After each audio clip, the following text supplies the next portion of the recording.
In today's lecture, we'll go with the tort law. So जितने भी मैं videos यहाँ पोस्ट करूँगा, आई will be getting this thing in my mind, जितना maximum हो सके डिलीवर करने का कंटेंट में आपको, उसमें मैं इंग्लिश एंड हिंदी दोनों मीडियम से समझाऊंगा आपको, ठीक है, so that the awareness of the law could reach to the maximum people, ठीक है।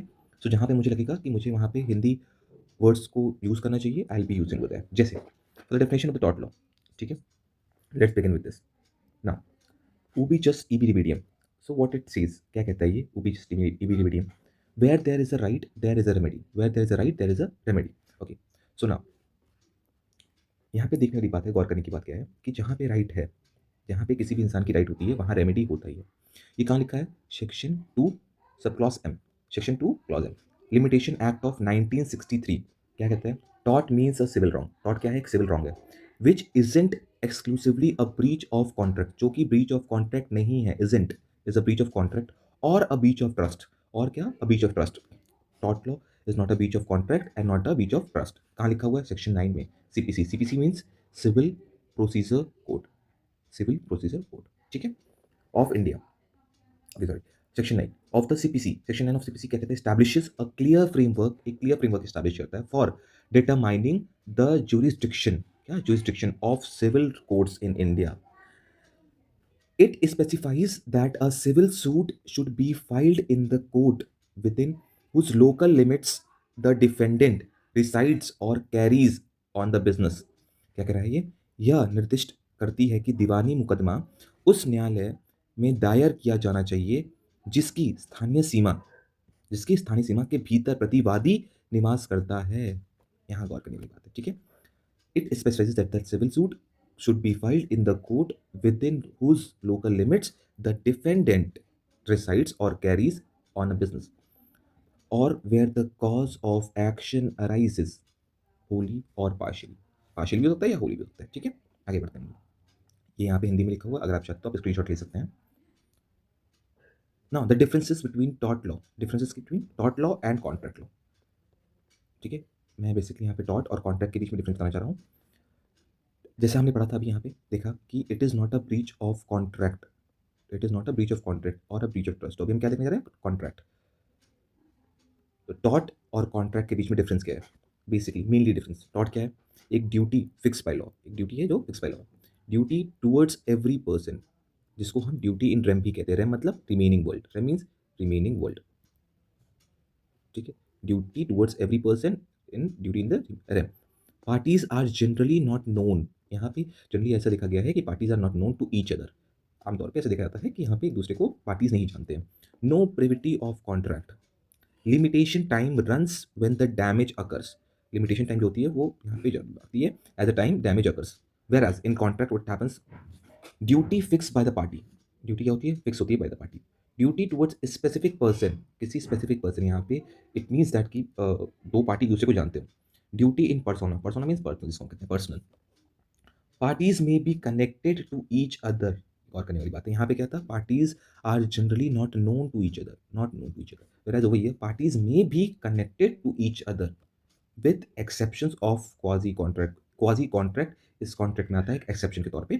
अदरवाइज एल्स देखा जाता है कि यहाँ पे जनरली पार्टीज कनेक्टेड होते हैं एक दूसरे को लेकर के। प्रिविटी ऑफ कॉन्ट्रैक्ट, यहाँ पे प्रिविटी ऑफ कॉन्ट्रैक्ट, यहाँ पे क्या था? No privity of contract in contract law. Limitation period start from the breach of contract, जैसे ही ब्रीच होता है वहां से लिमिटेशन पीरियड स्टार्ट हो जाती है।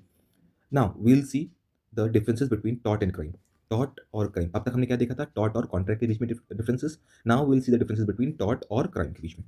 टॉट क्या है? एक प्राइवेट रॉन्ग है, रॉन्ग डेफिनेशन में भी हमने पढ़ा था ना, प्राइवेट रॉन्ग है, ठीक है। ये कैसे होता है? इंडिविजुअल के अगेंस्ट होता है, it is against the individual. CPC, CPC means civil procedure code, it is होता सिविल प्रोसीजर कोड, ठीक है। कंपनसेशन इन दिस क्या होता है? Compensation to the victim rather than punishment, मतलब यहाँ पे टॉट में देखा जाता है कि ज्यादातर हम फोकस करते हैं कंपनसेशन पे, कंपनसेशन दिया जाता है विक्टिम को, रादर दैन पनिशमेंट को अवॉइड किया जाता है, पनिशमेंट टू ऑफेंडर्स, पनिशमेंट नहीं दी जाती है। Cost is the penance of all else, ठीक है। कॉस्ट एक जो कहते हैं मनी फैक्टर होता है यहाँ पे सारे समझ होगा, ठीक है। क्राइम क्या है? What is crime? Public wrong, it is a public wrong. ये क्या था? टॉट क्या था? प्राइवेट रॉन्ग था, it was a private wrong. Crime क्या है? पब्लिक रॉन्ग है। It is against the community, यहाँ पे क्या था? इन टॉट अगेंस्ट द इंडिविजुअल, यहाँ पे है अगेंस्ट द कम्युनिटी। कोई भी क्राइम क्रिएट होता है तो वो क्राइम होता है अगेंस्ट द कम्युनिटी, ठीक है। Civil CrPC, CrPC means criminal procedure code, criminal procedure code, it is criminal procedure code, ठीक है। यहाँ पे रॉन्ग अगेंस्ट द सोसाइटी, जैसा यहाँ पे हमने देखा था, ठीक है, यहाँ कंपनसेशन दिया था विक्टिम को, whereas in crime the wrong it is done against the society, the prime concern is of punishment over here. यहाँ पे कंपनसेशन प्राइम कंसर्न था, यहाँ पे क्या है, the prime concern is your punishment, but but it is also have a compensation scheme. Generally यहाँ पे punishment दी जाती है, but it is also have your compensation scheme भी होता है, ठीक है। Now the theory, what the theory says, there is a definite number of dots, बहुत सारे नंबर ऑफ डॉट्स, क्योंकि डॉट को डिफाइंड है ही नहीं, ठीक है, it is definite number of dots, ठीक है, outside which liability in dot doesn't exist. जैसे हम लॉ ऑफ डॉट्स के नाम जानते हैं, अभी आगे हम देखेंगे लॉ ऑफ डॉट और लॉ ऑफ डॉट्स के बीच में डिफरेंसेस, तो अभी हम देखेंगे ये डॉट है कि डॉट्स है। तो लॉ ऑफ डॉट्स, जिसमें पिजन होल थ्योरी को भी हम लोग मोस्ट प्रेफरेबल कहते हैं, ठीक है, दिया गया था सालमन के द्वारा।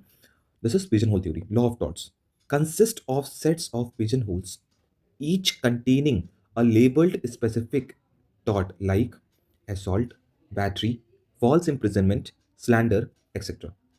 ठीक है, कुछ स्पेसिफिक डॉट्स कौन कौन से हैं, जैसे हमने देखा, assault, battery, false imprisonment, slander.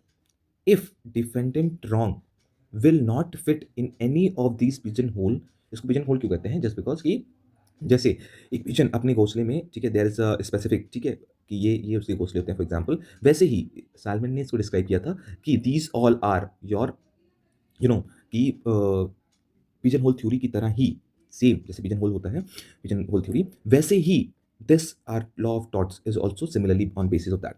वहाँ पे भी assault, battery, false imprisonment, slander उसी पिजन होल थ्योरी में ही फॉल करते हैं, जैसे पिजन होल थ्योरी होता है वैसे डॉट को भी डिफाइन किया गया है बाय सालमन, ठीक है। If defendant wrong will not fit any of these pigeon holes, किसी में भी फॉल नहीं करता, किसमें, assault, battery, false imprisonment, slander, he has committed no टॉट, कोई टॉट उसने कमिट नहीं की गई है। सालमन, सालमन जैसे हमने कहा था, ठीक है, ये कौन है, सालमन इज अ ज्यूरिस्ट, ठीक है। Just as criminal law consist of a body, जैसे क्रिमिनल लॉ एक बॉडी कंसिस्ट करता है of rules, body of rules establishing specific offences, so the law of torts consist of a body of rules establishing specific injuries. यहाँ पे क्या था, specific offences, यहाँ पे क्या है, स्पेसिफिक इंजरीज। ये क्या था, criminal law, this is your taught, law of taught, ठीक है। डॉनोग versus स्टीवसन, law of tort is steadily expanding, and the idea of its being cribbed, cabined, and confined in a set of pigeonholes in untenable। क्या कहना चाह रहा है मतलब इसका, ठीक है, यह अपकृतियों में सीमित और सीमित रखने का विचार अस्वीकार्य है। Now, next theory number one. All injuries done by one person, जो कि क्या है, लॉ ऑफ डॉट और लॉ ऑफ डॉट्स में बीच में डिफरेंस है, टोल्ड यू ना कि मैं हम आगे पढ़ेंगे भी। All injuries done by one person to another are torts, एक पर्सन के द्वारा दूसरे पर्सन पे किया गया कार्य क्या है, टॉट है। Unless there is some justification recognised by law, जो कि लॉ ऑफ डॉट विनफील्ड ने कहा था, किसने कहा था, लॉ ऑफ डॉट कहा था विनफील्ड ने, और लॉ ऑफ डॉट्स कहा था सालमन ने। यहाँ पे गौर करने वाली बात क्या है, लॉ ऑफ डॉट कहा गया था विनफील्ड के द्वारा, ठीक है, whereas law of torts was set by Salmond. हम ऐसे याद कर सकते हैं, एस फॉर टॉट्स और एस फॉर सालमन, ठीक है, टॉट्स में भी लास्ट में ऐसा आता है और सालमन में भी ऐसा आता है, ठीक है, जहाँ पे टॉट में, यहाँ सिंपल आप ऐसे याद करते हो, वाइस वर्सा, ठीक है, टॉट एंड विनफील्ड, ठीक है, set by Winfield and Pollock Winfield and Pollock, all unjustifiable harms are tortious, जितने भी हार्म अनजस्टिफिएबल हैं are tortious, enables the court to create new torts and make defendant liable irrespective of any defect in the pleading of the plaintiff. Next, definition given by Salmon, क्या है definition given by Salmon is, it is a civil wrong, ये एक civil wrong है, for which remedy is common law, क्या है, ये एक civil wrong है for which the remedy is your common law, action for unliquidated damages, क्योंकि fixed damage तो होता नहीं है, तो unliquidated damages, and which isn't exclusively the breach of contract or the breach of trust। हमने first lecture अभी देखा था स्लाइड में कि it is not a breach of contract as well as not a breach of trust or other merely equitable obligations, ये वो भी नहीं है, बाय फ्रेजर ने क्या था, it is an infringement of a right in RAM मतलब remaining world, as I told you, remaining world of a private individual giving a right of compensation at the suit of the injured party by Winfield। What he said, Winfield ने कहा, घूम फिरा के बातें वही हो रही है, ठीक है, just you have to use certain words to write in your examination, ठीक है, राइट इन रेम यहाँ पे किसके द्वारा किया गया था? विंडफील्ड के द्वारा। यहाँ पे फ्रेजर ने क्या था? It is not a breach of contract, it is not a breach of trust, unliquidated damages. ये कुछ पॉइंट्स हैं जिसको आप कॉमन नोट डाउन कर सकते हैं फॉर एंड फिर हम कहते हैं सेट बाय होप। ठीक है, विंडफील्ड ने क्या कहा? It is a right in rem of a private individual giving a right of compensation and sue to the injured party। ठीक है, जो कॉमन वर्ड्स है राइट इन ट्रेम इन्फ्रिंजमेंट। ठीक है, सिमिलर थिंग्स ये। Tortuous liability arises from the breach of duty primarily fixed by the law. This duty is towards person generally, and its breach is redressable by an action for unliquidated damages. By Lord Denning, the province of tort is allocate responsibility for injurious conduct. These all were definitions by the jurist. Case law क्या है? Bradford Corporations versus Pickle. Bradford Corporations versus Pickles क्या है? Lawful act doesn't become unlawful merely because of an evil motive. जो भी lawful act है doesn't become, ये सब होता नहीं है, unlawful merely because of an evil motive। ठीक है, the defendant was held not liable for intentionally intercepting by means of excavation on his own land the underground water that would otherwise have flowed into the adjoining reservoir of the plaintiff, although his sole motive is doing so was to force the plaintiff to buy his land at his own price. Now, the next case law, Town Area Committee versus Prabhu Dayal. Town Area Committee versus Prabhu Dayal. The defendants' municipal authorities, इसको defendants क्या था? Municipal authorities थे, had demoralized the illegally constructed building of the plaintiff. The municipal commissioner was alleged to be an enemy of the plaintiff. The municipal commissioner क्या थे? Was alleged to be an enemy of the plaintiff. Held that the plaintiff has suffered no injury. Has no injury. कोई injury suffer नहीं किया था. Legal remedy of the damages. OB just EB remedium. Where there is a right, there is a remedy. Justice Stevenson. Justice Stephen. Where there is a no legal right remedy, there is no legal wrong. जहाँ पे कोई legal remedy नहीं है वहाँ पे कोई legal wrong भी नहीं है। Extirpi caution non ortuia action. Extirpi non ortuia action means that an action doesn't arise from an immoral or a base cause. कोई भी action arise नहीं होता कब? From an immoral or a base cause. कोई भी base cause। Section किसमें लिखा हुआ है? Section 9 of CPC, not CRPC, CPC. There must be a civil action available for damages, which is the main remedy। जो कि एक मेन रेमेडी है। ठीक है, mental elements in the tortuous liability. In the state of mind of person isn't so important and in fact irrelevant. In the thought, the state of mind of a person isn't so important. State of mind उतना important नहीं होता है क्या?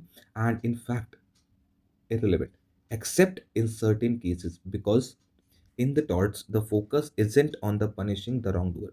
यहाँ पे हम punish नहीं करते हैं टॉर्ट wrongdoer को, but vindicating the rights of an injured person। malice in the law, क्योंकि malice क्या है? इंटेंशन, गलत intention. wrongful act done intentionally without just cause or excuse। जो wrongful act है done intentionally without just cause or excuse, it is an implied malice which the law infers from the circumstances of the case। malice in the fact क्या है? Motive. malice in the law क्या था? Intention. malice in the fact क्या है? Motive. evil or improper motive, evil or improper motive entirely irrelevant in the law of torts। law ask what defendant has done, not why he did it। ठीक है, यहाँ पे motive check की जाती है, what he has done, not why he did it।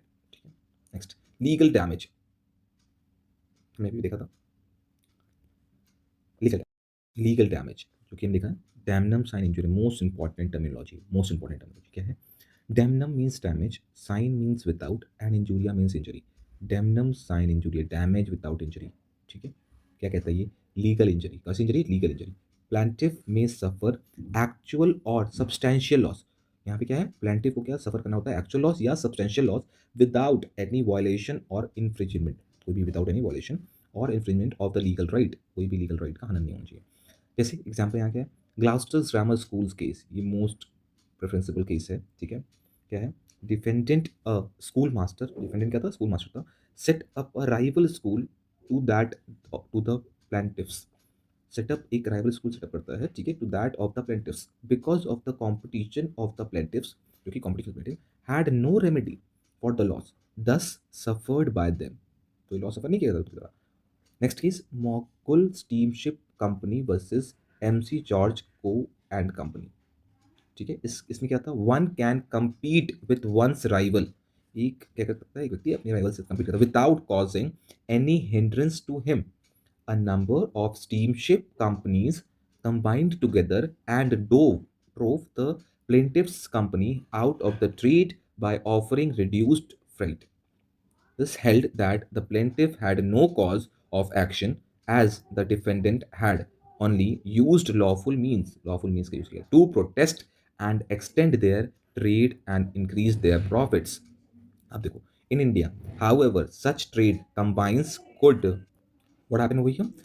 In India, however, such trade combines could come under the purview of the monopolies and restrictive trade practices.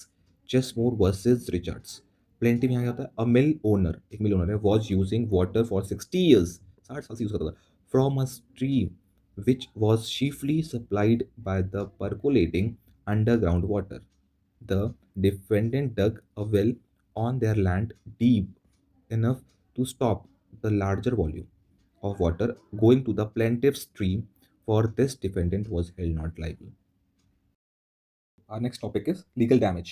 Legal damage क्या होता है, जैसे injuria sine डेमनम, तो हमने देखा था ना डेमनम sine injuria, अभी हमने क्या देखा था, this we saw right now in damnum sine injuria, यहाँ पे क्या है, injuria sine damnum, injuria sine damnum, injuria means injury, sine means you know without, as I discuss earlier, and damnum means damage. Injury कैसा, legal injury होनी चाहिए, ठीक है, legal injury, जो कि the most popular case law is your Ashby versus White, the most popular case law is your Ashby versus white. Plaintiff was a qualified voter, plaintiff क्या था, एक क्वालिफाइड वोटर था एट अ पार्लियामेंट्री इलेक्शन, एक parliamentary election में, but the defendant a returning officer wrongfully refused to take plaintiff's vote, जो returning officer था उसने plaintiff का वोट लेने से मना कर दिया। नो लॉस, कोई loss was suffered by such refusal, कोई लॉस सफर नहीं हुआ refusal, because the candidate for whom he wanted to vote won in spite of that, इन्होंने प्लेंटिफ ने like this returning officer hadn't like refuse to give the vote to plaintiff, ठीक है, but then to what happened, that candidate won the defendant was held liable, then to defendant को liable ठहराया गया। Bhim Singh versus State of Jammu and Kashmir.